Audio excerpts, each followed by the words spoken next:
पुण्याच्या दीनानाथ मंगेशकर हॉस्पिटलमध्ये ॲडव्हान्स पैसे भरायला नसल्यानं त्या हॉस्पिटलनं ॲडमिट करून घेतलं नाही.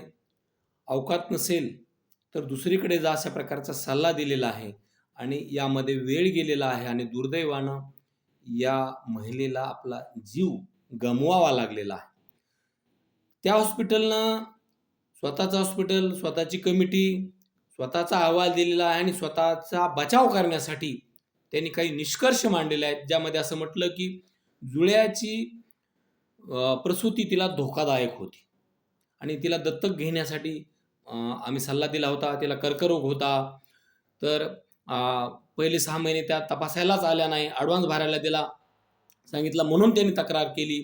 तर असे अनेक कारणं आहेत आणि इथं भारतीय जनता पक्षाचे सत्ताधारी आमदार अमित गोरखे साहेब असं सांगतात की हे रुग्णालय खोटं बोलतंय. असा कुठलाही तिला कर्करोग नव्हता. त्यांनी 10 लाख रुपये भरा असं लेखी सांगितलेलं आहे. याशिवाय त्यांनी ही कमी पैशामध्ये ॲडमिट होणं असा कुठलाही सल्ला दिलेला नाही.